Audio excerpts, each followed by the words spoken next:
নমস্কার, আমি রাজ। আপনারা দেখছেন খবর 24 ঘন্টা।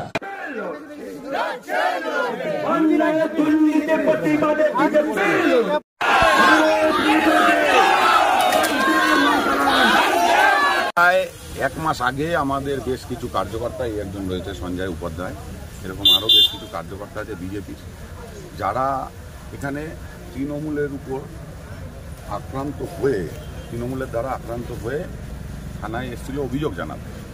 অভিযোগটা নিয়ে কোনো তদন্ত তো দূরের কথা, ন্যূনতম তাদের যারা এই ধরনের ঘটনা ঘটিয়েছে তাদের থানায় নিয়ে এসে জিজ্ঞাসা পর্যন্ত করেনি। আজকে প্রায় এক মাস হতে চললো, এটা নিয়ে কোনো কেস হলো না, কিচ্ছু হলো না, শুধু এরকম ফেলে রাখা হয়েছে। আমরা এর আগে আমাদের প্রতিনিধিরা বারবার এসে জানতে চেয়েছে যে এগুলো এরকম পড়ে রয়েছে কেন। শুধু সঞ্জয় না, রাকেশেরও এরকম পরিস্থিতির শিকার হয়েছে। কিন্তু দেখা যাচ্ছে পুলিশ পুরো একবারে তৃণমূলের কথার উপর দাঁড়িয়ে যাবতীয় তদন্ত নিয়ে যাচ্ছে বা থামিয়ে রাখছে। তো আমরা সেই অনুসারে আজকে 5খানা দাবি আমাদের এই আইন শৃঙ্খলা গঠিত নিয়ে আমরা এই থানার সামনে এসেছি। কিন্তু আর এটা তো এক সপ্তাহ আগে আমরা জানিয়েছি যে আপনাদের কাছে 5খানা দাবি নিয়ে আমরা আসব, আপনারা তার উত্তর দেবেন, আমরা চলে যাব। এটা আমাদের খুব সহজ সরল বিষয় ছিল।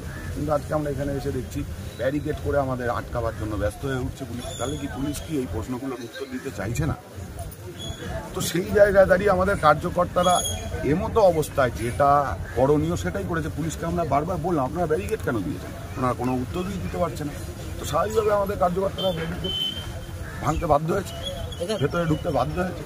এরকম বারংবার পরিস্থিতি গতকালও দেখা গেছে চন্দননগর কর্পোরেশন, আজকে ব্যান্ডেল পিপি, এরকম ভেঙে ঢুকতে হচ্ছে কেন?